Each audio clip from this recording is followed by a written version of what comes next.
بسم الله الرحمن الرحيم.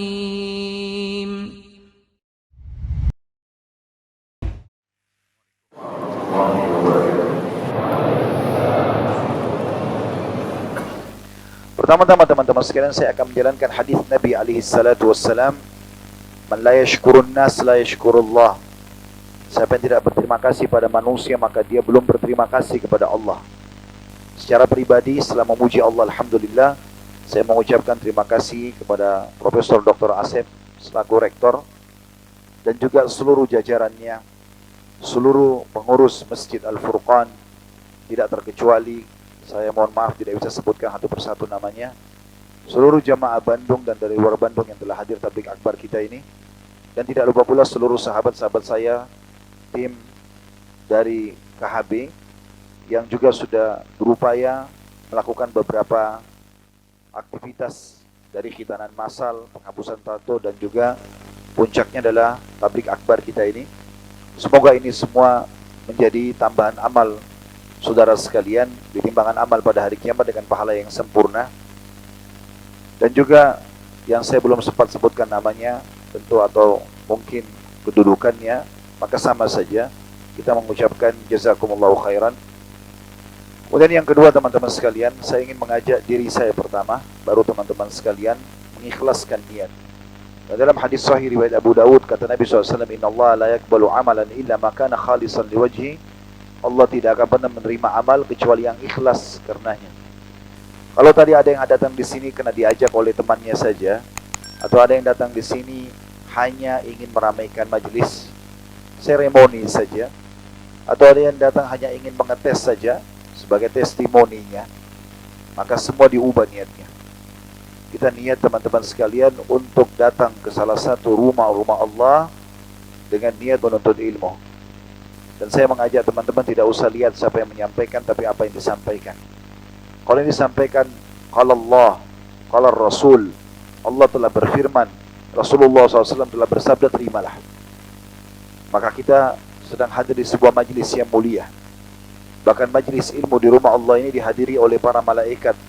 Sebagaimana disebutkan dalam hadis yang sahih, kata Nabi SAW, tidak ada kaum yang berkumpul di salah satu masjid dari masjid-masjid Allah kecuali akan turun bersama mereka malaikat-malaikat yang membawa rahmat bersama mereka dari langit. Bahkan kalau kita ikhlaskan niat, kita seperti mujahid di jalan Allah. Sebagaimana hadis Bukhari menjelaskan masalah itu. Kata Nabi SAW, siapa yang ikhlas menuntut ilmu, maka dia di jalan Allah, atau seperti mujahid di jalan Allah. Di dalam hadis yang lain, majlis ilmu ini bisa membersihkan dosa-dosa. Kata Nabi SAW, siapapun yang keluar menuntut ilmu ikhlas, maka pada saat mereka bubar, para malaikat akan berkata, bubarlah dalam kondisi dosa-dosa kalian dimaafkan. Juga dalam hadis yang dihasankan oleh para ulama, kata Nabi SAW, siapa yang keluar ikhlas menuntut ilmu, maka dia diberikan pahala haji yang lengkap. Dan sekian banyak keutamaan majelis ilmu. Jadi sayang sekali ikhwan dan akhwat sekalian, kalau anda datang ke sini hanya untuk meramaikan majelis, atau hanya untuk mengetes saja, atau hanya sekedar ajakan teman atau kerabat. Tapi ikhlaskan niat sebelum kita mulai, karena ini adalah majlis yang mulia dengan berharap mendapatkan ilmu dari Allah Subhanahu wa ta'ala. Materi kita adalah kusempurnakan setengah agamaku.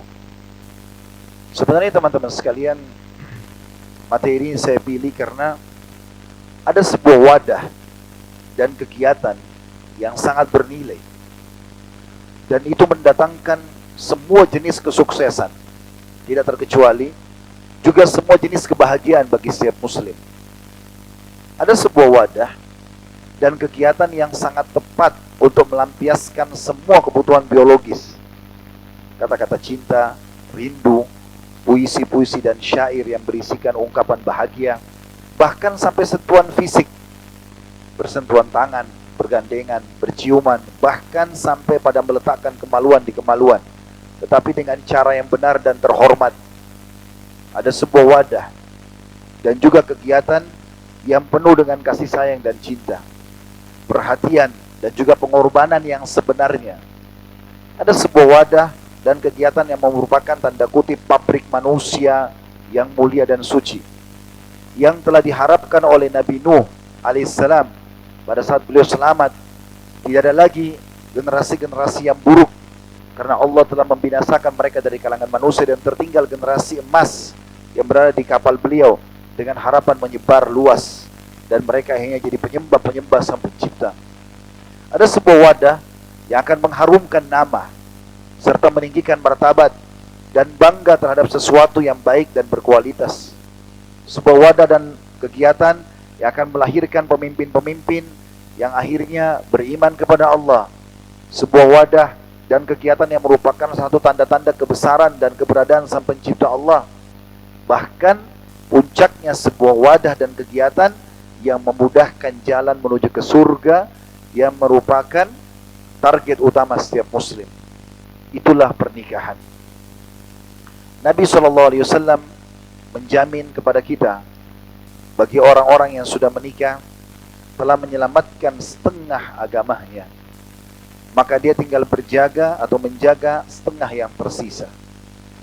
Di dalam sebuah hadis yang dihasankan oleh Syekh Albani dalam hadis atau kitab As-Sahihah nomor 625, kata baginda Nabi SAW, "Idza tazawwaja al-'abdu faqad istakmala nisfad din, falyattaqillaha fima baqi."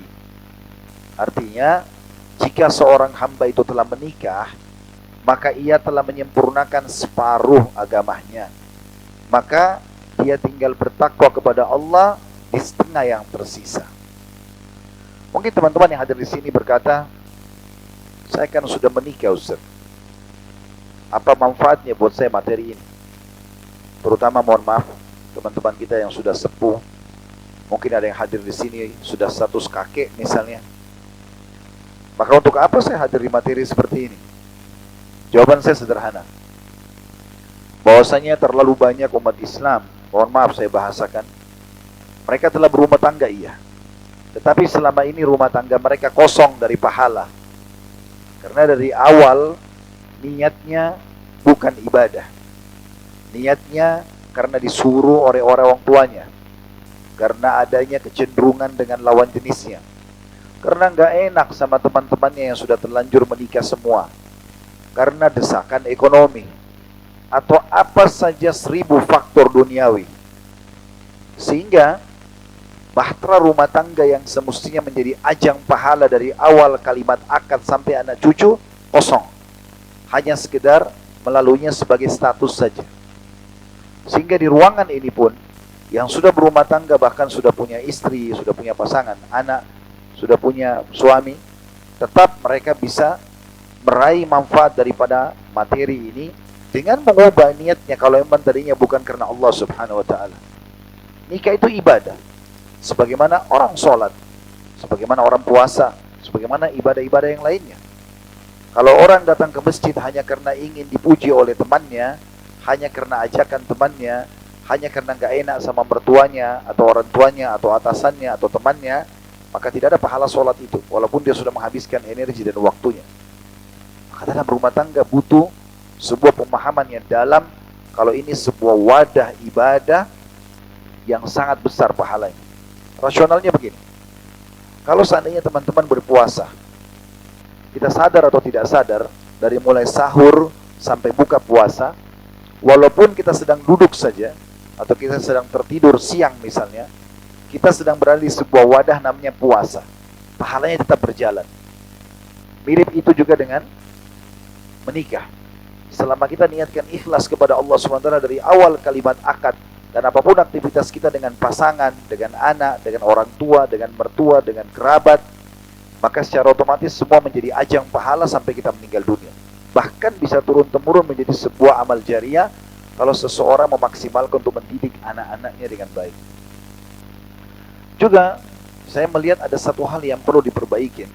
Saya bicara lingkup negara kita Indonesia. Ada orang-orang memulai rumah tangga dengan kemaksiatan kepada Allah Subhanahu wa taala, sehingga tidak mendapatkan keberkahan. Kalau sering atau ada yang mengeluh kesah, sering ada berkeluh kesah kepada kami, mengatakan, "Ustaz, kenapa saya sudah berumah tangga 10 tahun yang ada ribut aja, yang ada selalu saja bermasalah, yang ada tidak punya keturunan, yang ada begini dan begitu." Maka sederhana, saya bilang review kembali ke niatnya. Niatnya ikhlas tak? Subhanallah, orang kalau niat ikhlas, orang kalau pergi haji misalnya, Kalau dia niat ikhlas, padahal haji itu jaraknya jauh, biayanya besar, cuacanya panas, butuh ekstra semua. Ekstra biaya, ekstra energi, ekstra waktu. Tapi kalau orang ikhlas, nggak ada yang pulang haji ditanya mau haji lagi nggak, dia bilang tidak. Pasti jawabannya iya, saya mau haji lagi. Kecuali dia tidak ikhlas. Seperti itulah. Maka orang yang berumah tangga itu kalau dia ikhlaskan karena Allah Subhanahu wa taala akan menjadi ajang pahala yang sangat besar. Dan yang saya bilang saya ingin perbaikin. Mereka mulai rumah tangga dengan kemaksiatan, misal contoh tanda kutip hamil di luar nikah.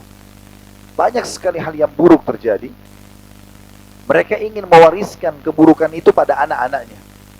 Sehingga bahasa orang tua di zaman kita sekarang sudah tidak asing lagi kepada anaknya, mana pacarmu nak? Kenapa kau tidak pacaran? Ayah ibu mau ketemu sama pacarmu. Padahal pacaran sebelum menikah sama dengan zina. Apa bedanya dengan zina? Keluar bersama, pegangan tangan, saling natap, ciuman, ujung-ujungnya syaitan akan goda standar. Kau akan nikah sama dia, terjadilah perzinahan. Dan ini benar sabda Nabi SAW. Semua anggota tubuh bisa terkena bagian daripada zina. Mata dengan melihat, tangan dengan menjama, lisan dengan mengucapkan, ya, kaki dengan melangkah, dan kemaluan menyempurnakan itu semua. Bukankah orang tua itu akan mewariskan keburukan pada anaknya? Saya pernah duduk dengan satu keluarga, saya nasihatin anak-anak mereka tentang masalah kalau kalian jaga pergaulan yang baik, masih muda-muda mereka, maka pasti Allah akan datangkan nanti pasangan yang seperti itu juga. Orang-orang yang baik. Karena Allah SWT mengatakan at-thayyibuna lit-thayyibat. Laki-laki yang baik pasti buat perempuan yang baik. Wat-thayyibatu lit-thayyibin. Perempuan-perempuan yang baik juga buat laki-laki yang baik. Allah juga bilang al-khabithuna lil-khabithat. Laki-laki buruk untuk perempuan buruk, wal khabithatu lil khabithin, dan perempuan buruk untuk laki-laki buruk. Itu sudah sunnatullah, tidak akan berubah. Kapan kita jaga hubungan yang baik dengan Allah, Allah datangkan nanti pasangan yang begitu. Kapan kita selalu bergaul bebas, maka Allah juga datangkan pasangan yang sama. Subhanallah, orang yang bergaul bebas pasti tidak ingin mencari pasangan di majelis taklim. Maunya di diskotik, di bar, di karaoke, dan seterusnya. Sudah ruh orang seperti itu. Maka bagaimana bisa seorang orang tua bisa mengatakan pada anaknya, mana pacarmu? Pacar anaknya datang menjemputnya malam minggu, lalu mengajaknya keluar. Permisi om, permisi tante, saya mau bawa anaknya. Mau dibawa kemana? Di bioskop yang dingin dan gelap? Di taman? Ya, di tempat-tempat yang romantis? Sehingga dibawa pulang dalam kondisi sudah tidak perawan lagi? Subhanallah, banyak orang tua malu pada saat anaknya dinikahkan muda. Memasang tenda depan rumah atau menyebarkan undangan pernikahan pada saat anaknya baru 20 tahun, 19 tahun, 17 tahun, malu. Tapi tidak malu kalau anaknya gonta-ganti pasangan. Datang pacar anaknya pada hari ini, menjemput anak dia, tetangga semua tahu. Ditanya, siapa itu? Pacar anak saya. Dengan bangga dia tidak merasa malu. Sama saja itu pasangan gelap anak saya, karena bukan suami istri. Kemudian bulan depan putus anaknya, datang pacar yang baru, tetangganya tanya lagi, siapa itu? Pacar anak saya. Mana yang bulan lalu? Anak saya nggak cocok. Sampai 7-8 kali gonta-ganti pacar, orang tuanya nggak malu. Tapi pasang tenda depan rumah menikahkan anak, malu. Kalau menikah nanti dipikir ada apa-apa. Loh, terus keluar tadi dalam kondisi haram itu tidak buat apa-apa. Itu mustahil. Dan Nabi SAW sudah ingatkan, tidak mungkin ada laki-laki dan perempuan berdua kecuali yang ketiganya syaitan. Sekuat-kuatnya iman seseorang akan terganggu. Jangankan kita, para sahabat mengatakan ridwanullahi alaihim, sebagian mereka mengatakan fitnah terbesar buatku adalah wanita. Sampai seorang tabi'in yang bernama Muhammad rahimahullah mengatakan fitnah yang paling aku takutkan adalah wanita. Sebagaimana sabda Nabi SAW, aku tidak meninggalkan fitnah yang paling besar, ya, bagi laki-laki adalah wanita, kecuali wanita. Sampai dia berdoa kepada Allah SWT secara khusus, ya Allah, hilangkanlah syahwatku kepada wanita yang tidak halal untukku. Dan Allah kabulkan. Dia mengatakan, sampai-sampai saya tidak lagi tergoda syahwat saya kecuali pada pasangan yang halal. Dan tidak ada bedanya antara seorang wanita yang tidak halal untukku dengan sebuah tembok. Karena memang bagaimana mereka merasa gejolak yang ada itu. Jadi materi ini teman-teman sekalian, semua orang membutuhkannya. Yang belum menikah supaya mereka termotivasi menikah. Yang sudah menikah, bagaimana mereka mengikhlaskan niat supaya menjadi wadah ibadah yang sudah sekian tahun dia lalui. Dan dia jangan mengulangi keburukan yang pernah dia lakukan, memulai pernikahannya dengan kemaksiatan kepada anak-anaknya. Jangan warisan keburukan itu. Dan kemudian yang lebih puncak daripada itu, kita sebarluaskan tentang perbuatan baik ini. Poin penting teman-teman sekalian, dalam syariat Allah Subhanahu wa taala tidak pernah dihubungkan antara pernikahan dengan prestasi dunia. Belum pernah ada satupun riwayat dari baginda Nabi SAW disuruh untuk kaya raya dulu baru menikah, disuruh umurnya sekian dulu baru menikah. Tapi Nabi SAW memudahkan pernikahan. Ada seorang wanita melamar atau menawarkan diri kepada baginda Nabi SAW di masjid. Nabi SAW lagi duduk dengan para sahabat, ada wanita datang lalu mengatakan, "Ya Rasulullah, saya hibahkan diri saya kepada Anda. Saya hibahkan diri saya kepada Anda." Maka Nabi SAW melihat ke wanita tersebut dan beliau tidak ada hajat. Maka beliau menawarkan kepada para sahabat yang hadir, "Adakah yang mau menikahi wanita ini?" Ada seorang sahabat angkat tangan mengatakan, "Saya Rasulullah." Kata Nabi SAW, "Pulanglah, cari sesuatu yang bisa kau jadikan mahar." Dia pulang ke rumahnya, dia balik lagi, dia mengatakan, "Tidak ada ya Rasulullah." Kata Nabi SAW, "Irji wal tamis walau khatama min hadid." Pulang, cari walaupun cuma cincin dari besi, bukan perak. Besi kamu tekukin buat seperti cincin, bawa sini. Besi semua orang bisa dapat di pinggir jalan. Maka dia balik mengatakan, "Tidak ada ya Rasulullah." Saking miskin. Sampai kata Nabi SAW apa? "Ada yang kau hafal ayat-ayat Al-Quran?" Kata dia, "Ada ya Rasulullah." Kata Nabi SAW, "Saya nikahkan kamu dan ayat itu tuh menjadi maharmu." Sah jadi suami istri. Jadi kalau seorang tua yang tidak paham masalah ini di zaman kita sekarang, kau belum sarjana nak, nanti aja baru nikah. Sudah nikah pun, sudah sarjana pun, kamu harus dapat kerja. Sudah kerja pun harus punya rumah, harus punya mobil, sampai anaknya mendekati 40 tahun baru menikah. Dia egois, tanda kutip di sini, punya pasangan, tapi gejolak dalam jiwa anaknya, ingin biologis, itu tertolak. Bertemu bentrok antara harus bakti sama orang tua dengan gejolak syahwatnya. Terjadilah perbuatan-perbuatan haram. Padahal tidak ada hubungannya sama sekali. Jangan pernah hubungkan antara titel akademik dengan masalah pernikahan. Tidak ada hubungannya sama sekali. Nanti akan kita jelaskan lebih jauh tentang makna hadis Nabi SAW, makna al-ba'ah. Yang Nabi SAW mengatakan, "Hai sekalian anak muda, ya ma'syara syabab man istata' minkumul ba'ah." Hai sekalian anak muda, kalau kalian sudah memiliki al-ba'ah. Apa makna al-ba'ah itu? Apakah berhubungan dengan prestasi duniawi, materi, atau ada makna yang lain yang ulama jelaskan, supaya kita kembali kepada pendapat para ulama yang benar. Teman-teman sekalian, pernikahan ini punya definisi dalam Islam.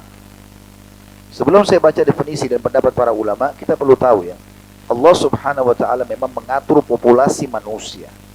Kita ini harus berkembang biak. Dan supaya bisa berkembang biak, Allah mempertemukan keinginan biologis antara laki-laki sama perempuan.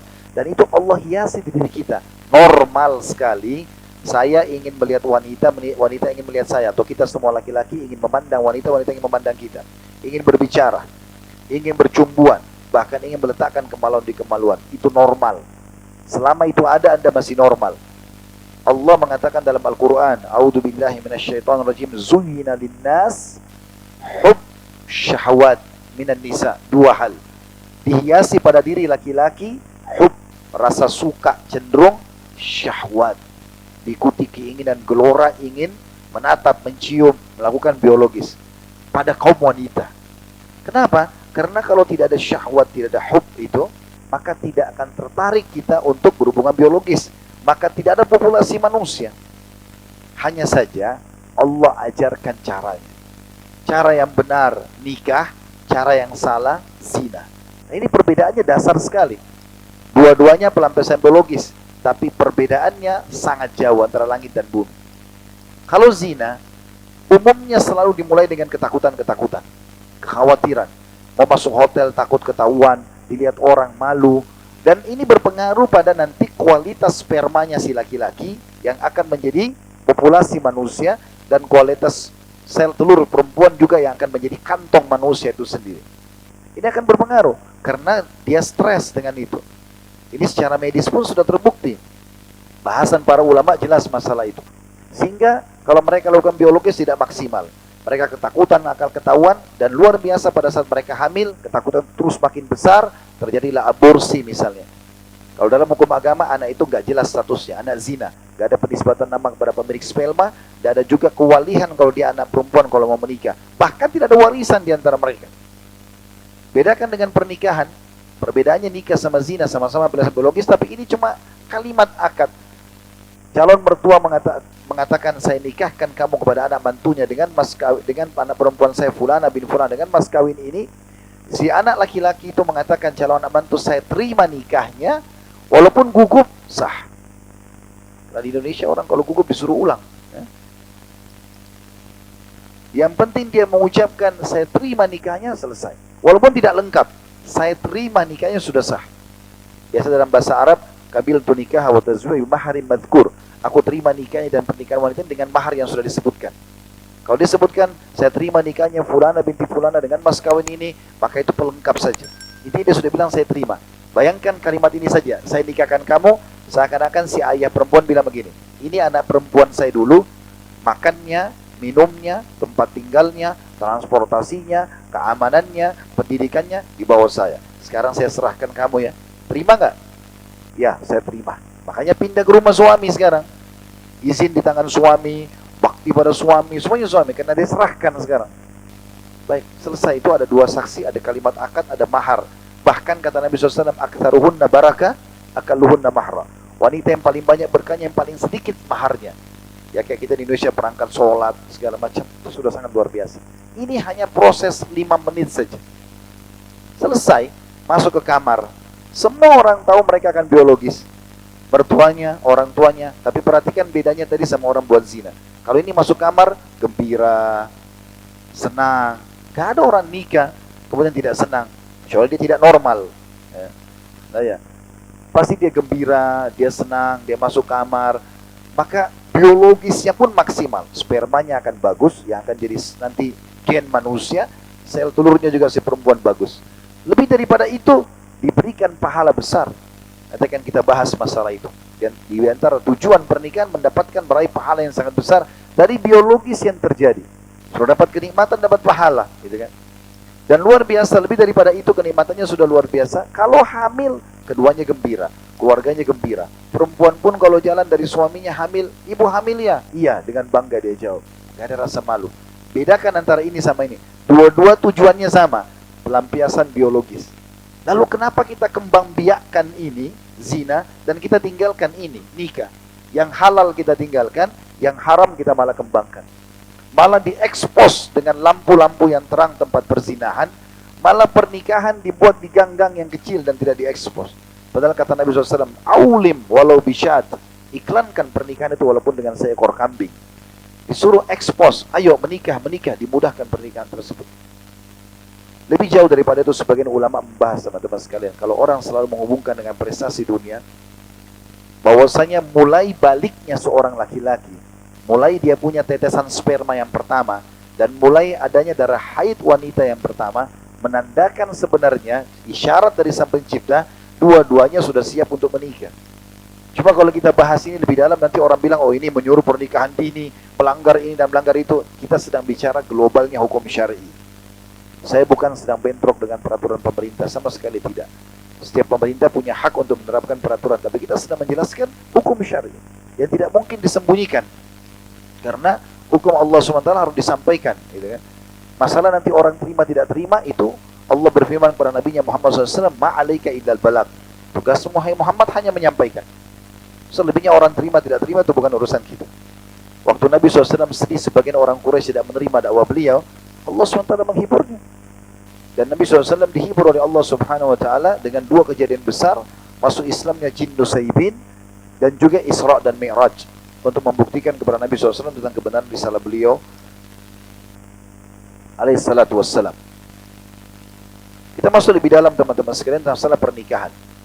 Definisinya secara etimologi, secara bahasa, menurut Abul Hasan An-Naisaburi rahimahullah, beliau menukil perkataan Al-Azhari, nikah dalam bahasa Arab adalah al-wad'u atau persetubuhan. Jadi memang tujuan utama nikah itu memang biologis tadi. Memang itu. Makanya hadis tadi yang saya jelaskan, Siapa yang telah menikah, kata Nabi SAW, dia telah menyelamatkan setengah agamanya. Kenapa? Karena godaan terbesar bagi laki-laki adalah perempuan. Godaan terbesar bagi perempuan adalah laki-laki. Menikah memberikan dia wadah yang halal yang dia bisa lampiaskan. Sekarang teman-teman kalau sudah kenyang, perutnya sudah kenyang, lalu ditawarkan makanan enak, kambing bakar, ayam bakar, masih mau makan? Sudah enggak? Kalau sudah ada tempat pelampiasan yang benar, kita enggak butuh lagi di luar. Dan ada lagi kerusakan sosial yang terjadi. Kalau ada yang bilang, Ustaz, siapa yang bilang zina itu buat kerusakan sosial? Dengarkan hadisnya. Nabi SAW sudah sampaikan, ada seorang anak muda datang mengatakan, ya Rasulullah, saya siap tinggalkan semua larangan agama, kecuali satu, izinkan saya berzina. Itu yang saya belum bisa tinggalkan. Nabi SAW balik kita sambil bertanya dengan kalimat yang santun. Kau mau nggak kalau istrimu dizinai? Tidak. Kau mau nggak kalau saudarimu dizinai? Tidak. Orang ibumu? Tidak mau. Kenapa kau lakukan pada orang lain? Bayangkan kalau kau di posisi orang-orang itu. Maka orang itu jadi paham, oh ternyata dilarang karena memang ada perusakan tatanan sosial. Betapa sakitnya seorang suami hatinya pada saat dia temukan istrinya selingkuh sama laki-laki lain misalnya. Atau dia lihat adiknya, atau dia lihat ibunya. Secara fitrah pasti akan tertolak. Secara terminologi atau istilah syar'i, nikah itu menurut Ibnu Qudamah rahimahullah adalah akad perkawinan atau sahnya hubungan biologis. Kembali ke makna itu lagi. Al-Qadhi bin Iyad berkata rahimahullah, pernikahan pada hakikatnya berkenaan dengan akad dan persetubuhan sekaligus. Akad serah terima antara seorang ayah perempuan kepada calon anak mantunya. Ambil anak saya ya, sekarang tinggal sama kamu, makannya, minumnya, tanggung jawabmu. Terima nggak? Saya terima. Sekaligus akad sahnya kemaluan. Sampai kata Nabi SAW, bertakwalah kepada Allah di istri kalian, karena kalian telah menghalalkan kemaluan mereka dengan kalimat Allah. Memang masalahnya di situ. Jadi tempat pelampiasan biologis yang halal. Kenapa ini dijauhi dan dianggap sesuatu yang terlalu cepat, nggak usah dulu, apa saja dan seterusnya. Ada definisi yang disatukan oleh para ulama. Setelah banyak definisi yang lain adalah penyatuan antara dua lawan jenis anak Adam. Dari makna potongan definisi ini, penyatuan antara dua jenis anak Adam, pria dan wanita, keluar larangan menikah dengan jin. Larangan biologis dengan hewan-hewan. Dan ini terjadi. Ya. Makanya belum pernah dinukil satupun riwayat kalau Nabi SAW menukil ataupun menyampaikan kepada kita ada sahabatnya yang diperintahkan menikah sama wanita jin. Bahkan Nabi SAW tidak pernah mengajak jin interaksi. Kayak misalnya ajak di perang Badr, di perang Uhud, di perang Hunain, di perang Tabuk. Nggak pernah ada riwayat. Kan bisa saja pakai tenaga mereka cekik orang-orang kafir tuh. Tapi Nabi nggak pakai jasanya. Kita cukup mengimani mereka ada. Tidak perlu kita lintas alam. Waktu dimensi waktu mereka berbeda, fisik mereka berbeda, ya, kemudian makanan mereka berbeda dan seterusnya. Maka ini harus dipahami. Gitu kan.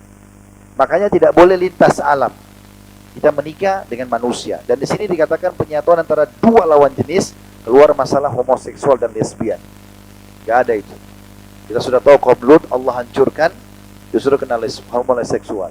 Sebagian orang yang kurang berakal di negara kita ini berkata, kalau memang kaum Lut dulu Allah binasakan, kenapa Amerika tidak dibinasakan? Kenapa sekarang di Indonesia mau diributin masalah itu? Subhanallah. Apa kita tunggu Allah datangkan dibinasakan dulu baru kita mau mengatakan, oh iya benar? Aneh benar orang ini. Kalau Anda mau sendiri silakan Anda pergi ke satu pulau, lakukan di sana, jangan panggil-panggil kita. Jangan kamu disiksa. Begitulah yang terjadi pada kaum Lut. Hai Lut, mana hukumannya Allah? Datangkan coba. Setelah didatangkan, terus habis itu apa? Hancur mereka, binasa. Bahkan Allah sebutkan, kalian bisa melewati lokasi-lokasi mereka. Mereka ada di Laut Mati di Jordania. Bisa dilewatin lokasi-lokasi mereka. Bahkan diadakan penelitian secara ilmiah, bagaimana ditemukan lokasi mereka, memang negeri mereka dibalik. 9 negeri atau kota mereka, 9-9-nya semuanya Allah angkat dan dibalikkan. Apa tunggu nanti hukuman itu baru kita mengatakan, oh iya ternyata homo disiksa? Bersyukurlah Allah belum hukum kita. Anda kalau kerja di perusahaan, masa kita mau tunggu dipecat dulu baru kita katakan, oh iya ternyata dipecat ya? Masa mau gitu? Perusahaan kasih, ini nggak boleh ya, langgar gini-gini. Baik, jangan coba dulu kan gitu. Oh sudah tahu kalau begini akan ada akibatnya. Kalau ada beberapa pegawai yang belum dipecat oleh perusahaan, itu kan berarti kasih sayangnya perusahaan pada dia. Justru ada perhatian dari perusahaan untuk dia. Seperti itu. Allahu a'lam. Kita akan kembali insya Allah. Kita break dulu sholat isya karena sudah masuk waktu. Kami yang datang dari Jakarta sudah sholat jamak nanti tadi, dan insya Allah Anda yang mukim di sini bisa sholat dulu. Kita akan lanjutkan insya Allah setelah sholat isya langsung, dan saya berharap mungkin ba'diyahnya ditunda dulu. Insya Allah antum bisa sholat kerjakan nanti setelah majelis ilmu. Subhanakallah wa bihamdika, asyhadu an la ilaha illa anta astaghfiruka wa atubu ilaik. Assalamualaikum warahmatullahi wabarakatuh. Assalamualaikum warahmatullahi wabarakatuh. Alhamdulillah, wassalatu wassalamu ala rasulillah. Segala puji dan puja kehadirat Allah Subhanahu wa taala, juga salawat dan taslim kepada Nabi besar Muhammad sallallahu alaihi wasallam. Melanjutkan definisi kita masalah pernikahan.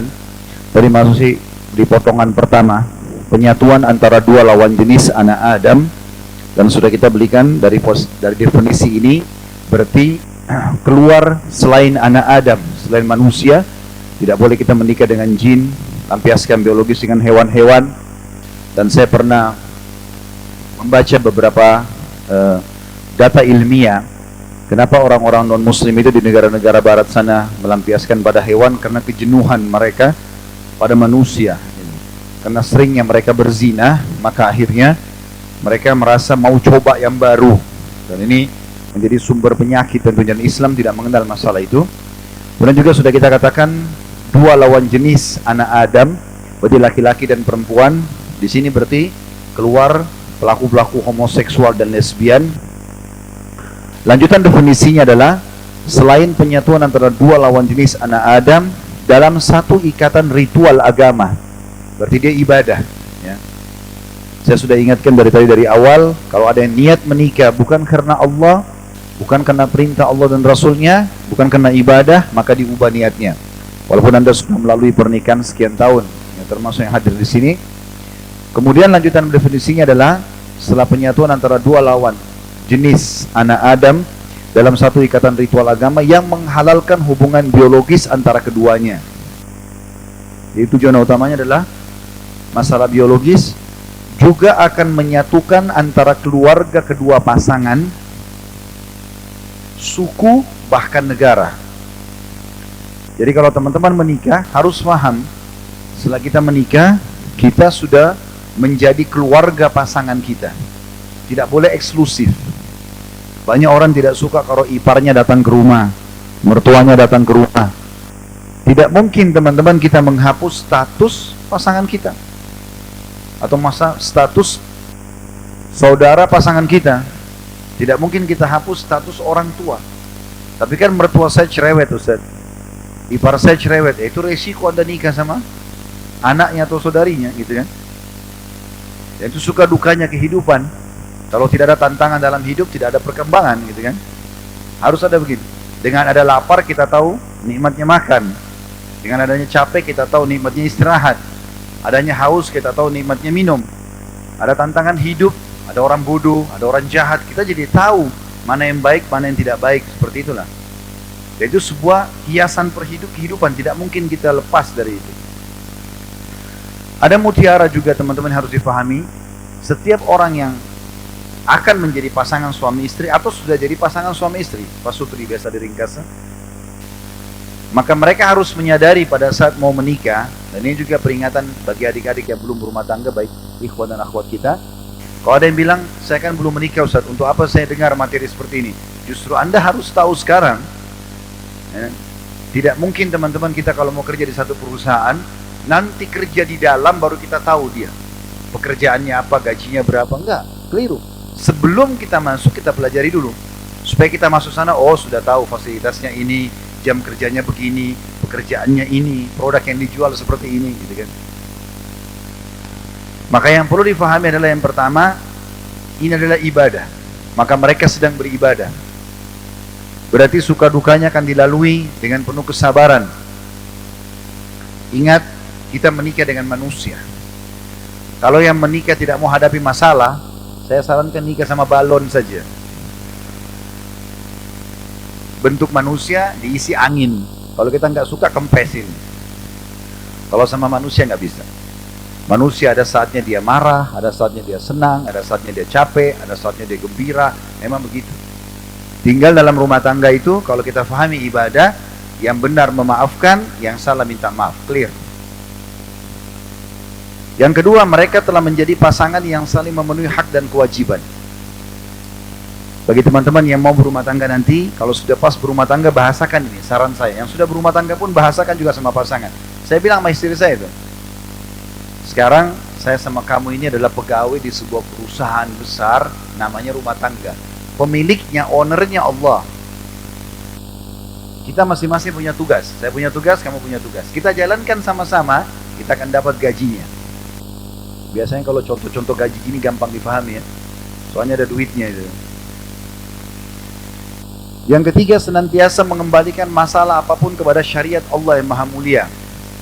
Karena Allah jauh lebih tahu kebutuhan serta solusi agar hidup bahagia, baik di dunia maupun di akhirat.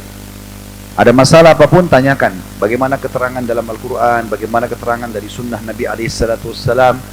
Jadi kita tahu, karena dalam ayat-ayat Al-Quran seperti surah At-Talaq, surah An-Nisa, ya, surah An-Nisa surah nomor 4, surah At-Talaq surah nomor 65, itu menjelaskan banyak sekali kasus. Surah Al-Mujadilah atau Al-Mujadilah itu menjelaskan banyak sekali kasus rumah tangga yang terjadi dalam kehidupan para sahabat. Lalu Allah turunkan ayat menjelaskan solusinya.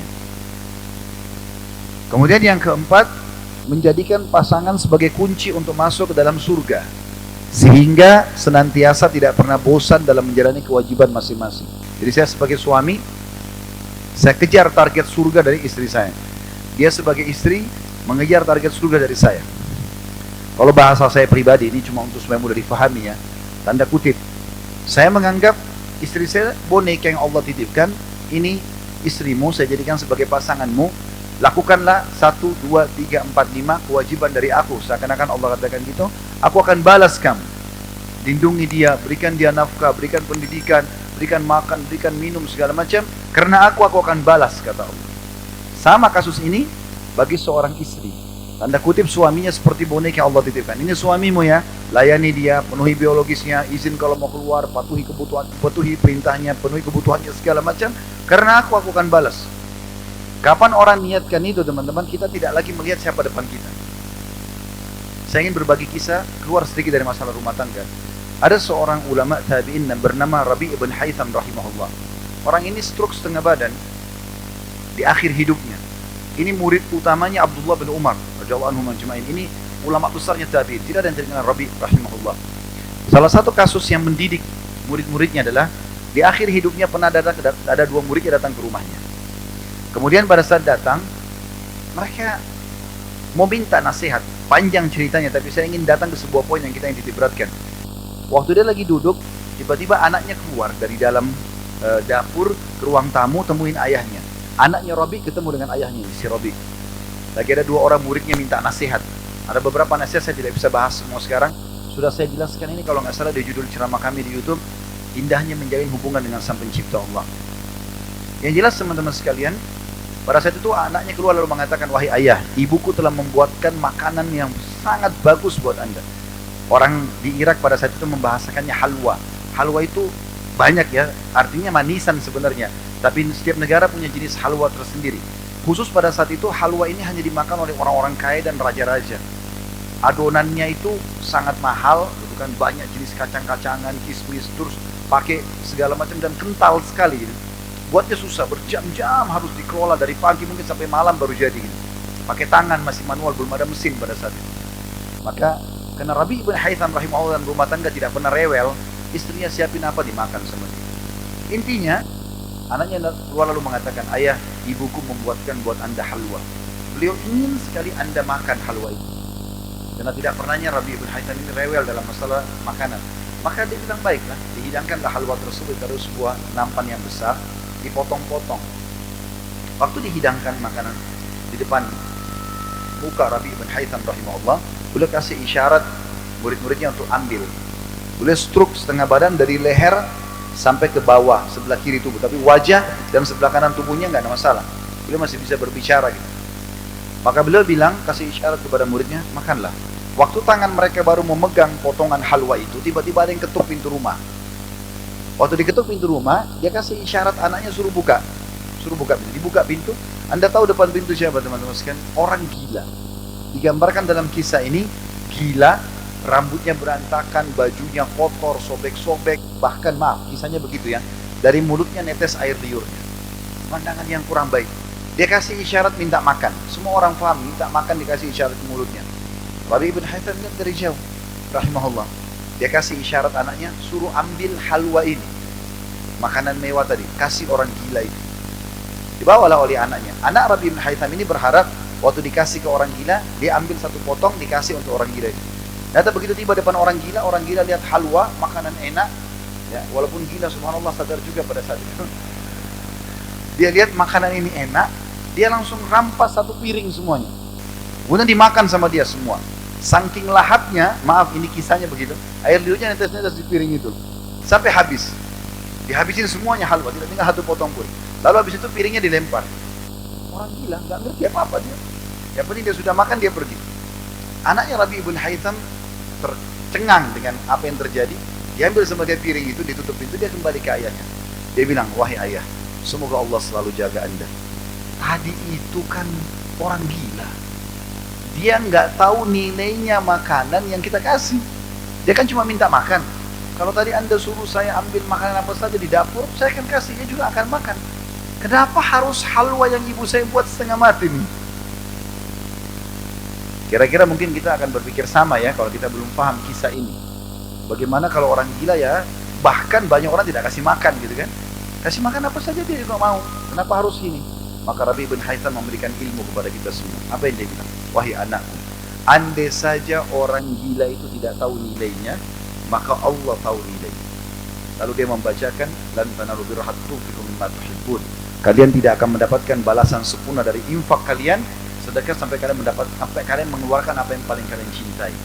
Jadi teman-teman sekalian, kita mengejar pahala. Kalau kita mengejar pahala, kita tidak akan melihat lagi siapa yang harus menerima sedekah kita. Tapi target kita adalah bagaimana kita ikhlas kepada Allah Subhanahu wa taala.